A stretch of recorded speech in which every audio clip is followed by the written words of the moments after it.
क्या हाल चाल दोस्तों, होप आप लोग की पढ़ाई एकदम बढ़िया तरीके से चल रही होगी। जैसे कि मैंने आपको कहा था कि 11th मार्च के लिए हम लोग मैराथन तो कर ही रहे हैं, पर उसके साथ साथ कुछ छोटे छोटे वीडियो जैसे कि ये वाला मैं आप लोग के लिए बनाऊंगा, ताकि आपके पास से कोई इंपॉर्टेंट चीज ना मिस हो जाए।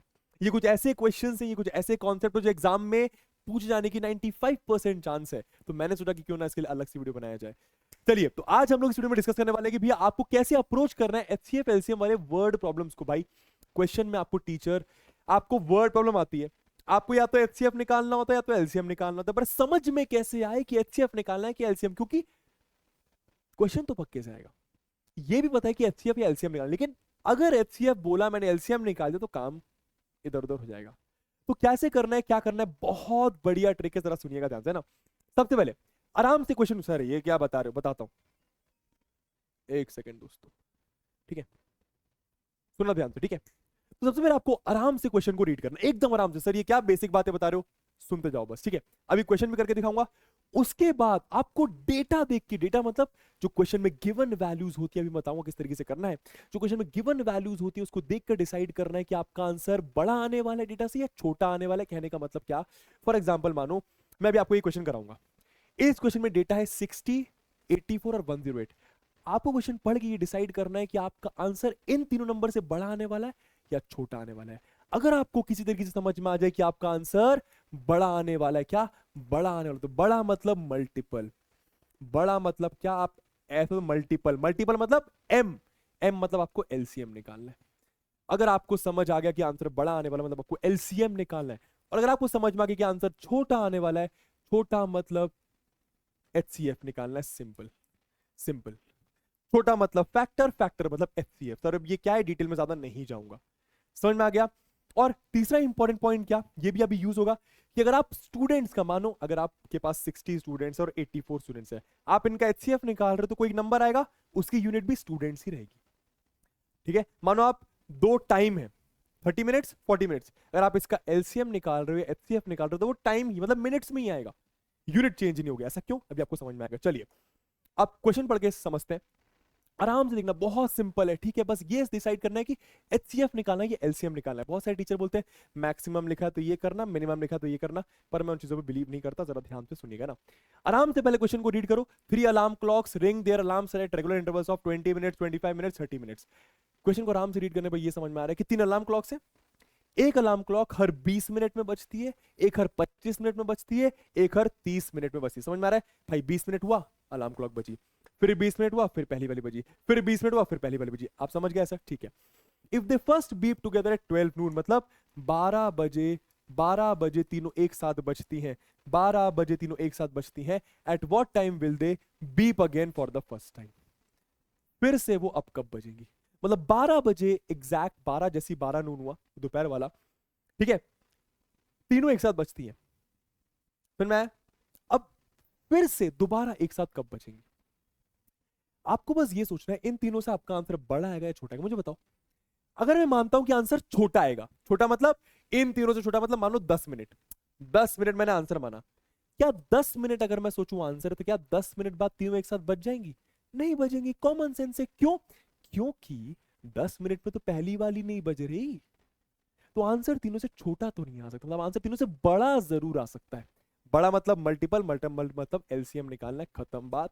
तो आप बस क्या करो, 20 मिनट्स, 25 मिनट्स, 30 मिनट्स। अब इसका लॉजिक ज्यादा मत पूछना फिलहाल, अपन को एग्जाम पॉइंट ऑफ व्यू से मार्क्स से मतलब है।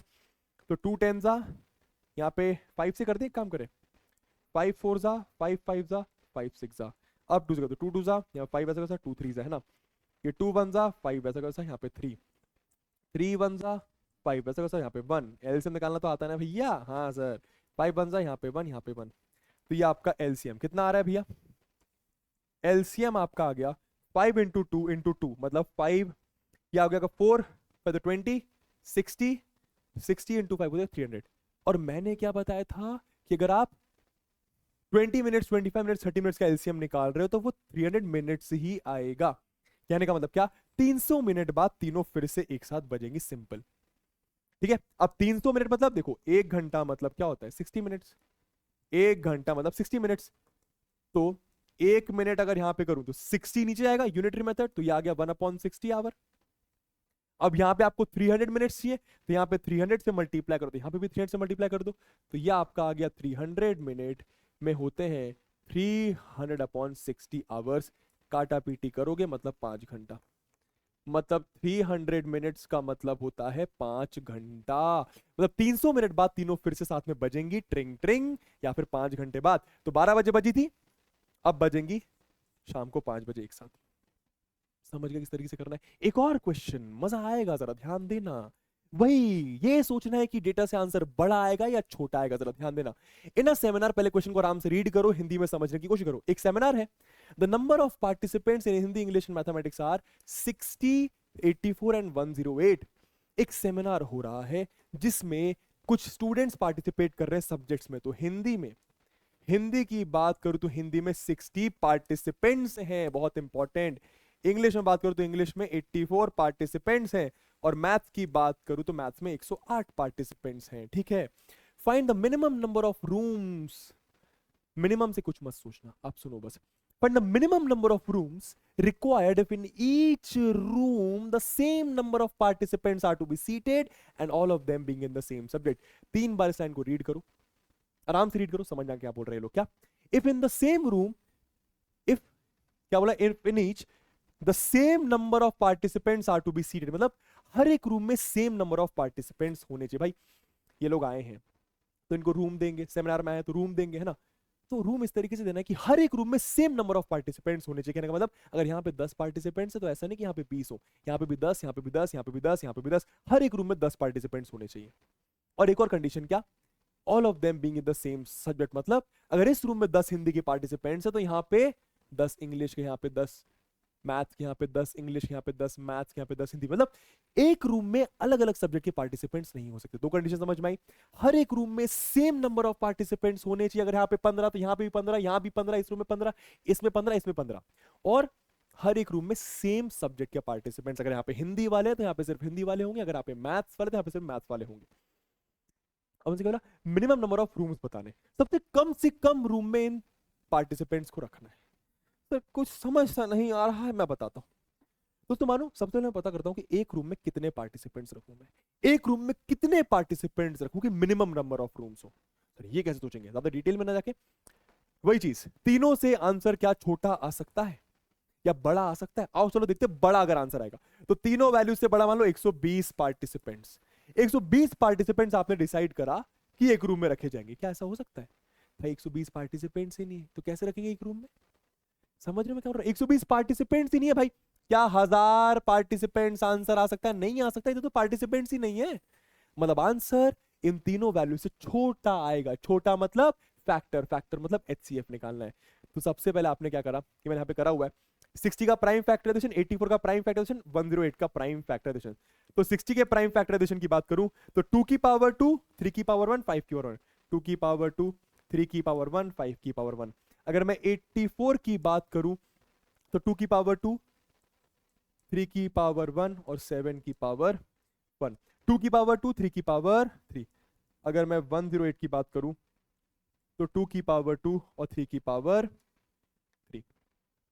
समझ गए? अब सुनो मेरी बात, किस तरीके से करते हैं एलसीएम एचसीएफ कैसे निकालते हैं। कॉमन फैक्टर तीनों के पास 2 है, कॉमन फैक्टर तीनों के पास 3 है, पर इसके पास 5 है, इन दोनों के पास 5 नहीं है। तो आप यहां पे खुद से 5 की पावर 0, यहां पे खुद से 5 की पावर 0 लगा दीजिए। इसके पास 7 है, इसके और इसके पास 7 नहीं है, तो आप इसके पास 7 की पावर 0 और इसके पास 7 की पावर 0 लगा दीजिए। अब क्या, अब आपको एचसीएफ निकालना है। तो एचसीएफ क्या आएगा? सिंपल, कॉमन फैक्टर की लीस्ट पावर। तो कॉमन फैक्टर 2 है, तीनों के पास पावर 2 है, तो लीस्ट पावर भी 2 ही होगी। कॉमन फैक्टर 3 है, छोटी पावर 1, 3 की पावर 1 हो जाएगा। कॉमन फैक्टर 5 है, लीस्ट पावर 0, तो 5 की पावर 0। कॉमन फैक्टर 7 है, लीस्ट पावर 0। ठीक है, 5 की पावर 0, 7 की पावर 0, 1 होता है। 2 की पावर 2, 4, 4 या 12। दोस्तों 12 यूनिट क्या? पार्टिसिपेंट्स।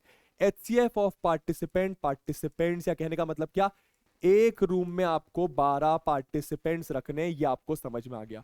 एक रूम में आपको 12 पार्टिसिपेंट्स रखने, ये आपको समझ में आ गया। समझ में आया? ठीक है। अब आपसे पूछा मिनिमम नंबर ऑफ रूम्स बताओ। Minimum number of rooms, number of rooms बताना, नंबर ऑफ पार्टिसिपेंट्स नहीं बताना। कैसे बताएंगे? देखो, हिंदी में 60 पार्टिसिपेंट्स हैं, ठीक है, 12 12 12 12 12 करके रूम में रख रहे हैं हम। तो 60, अगर मैं नंबर ऑफ रूम्स की बात करूं, अगर मैं number of rooms of Hindi की बात करूं, तो हिंदी में 60 पार्टिसिपेंट्स हैं, 12 में डिवाइड कर रहे हैं उनको 12 12 ग्रुप में, तो 5 रूम्स आपके हिंदी वालों को अलॉट हो जाएंगे। समझ में आया? अगर मैं ये आपके हिंदी की बात, अगर मैं इंग्लिश की बात करूं, तो वही चीज, नंबर ऑफ रूम्स, इंग्लिश में 84 पार्टिसिपेंट्स है, हर रूम में 12, तो 84 लोगों को 12 12 के ग्रुप में डिवाइड करा, तो कितना हो गया, 12 सेवेंजा होता है ये, है ना। तो 7 रूम्स आपके इंग्लिश वालों को अलॉट हो जाएंगे। समझ में आया? वैसे अगर मैथ्स की बात करूं, तो मैथ्स में आपके 108 पार्टिसिपेंट्स हैं, 12 में डिवाइड करूंगा तो ये आपके 9 रूम्स आ जाएंगे। तो इन टोटल रूम्स कितने आ गए, टोटल आपके रूम्स आ गए, आप इनको काउंट कर लो, टोटल 9 + 7 16 + 5 21, 21 रूम्स पार्टिसिपेंट्स को देने पड़ेंगे। ये मिनिमम नंबर ऑफ रूम्स आप पार्टिसिपेंट्स को देना ही पड़ेगा। समझ गए कॉन्सेप्ट क्या है? तो बस सिंपल आप ये वाला पॉइंट बस याद रखें, क्या, ये वाला पॉइंट सिंपल, आराम से क्वेश्चन को रीड करो, ये पता करो कि डेटा से आंसर बड़ा आएगा, बड़ा पता चल गया मतलब मल्टीपल मतलब एलसीएम निकालना है, छोटा मतलब फैक्टर मतलब एचसीएफ निकालना है, और लास्ट में यूनिट का खास ध्यान रखें। मैं यूनिट की बात क्यों कर रहा हूं, क्योंकि यहां पे बच्चे अक्सर गलती क्या करते हैं, एचसीएफ निकालते हैं, यहीं पे आंसर छोड़ देते हैं। सर 12 रूम्स, पार्टिसिपेंट्स के एचसीएफ निकालो तो पार्टिसिपेंट्स ही आएगा, नंबर ऑफ रूम्स अभी निकालना बाकी है। ठीक है, इसके साथ थैंक यू सो मच, मिलूंगा आप लोगों से नेक्स्ट इंपॉर्टेंट वीडियो में। पढ़ाई करते रहो, लगे रहो, जान लगानी है ये 4 दिन।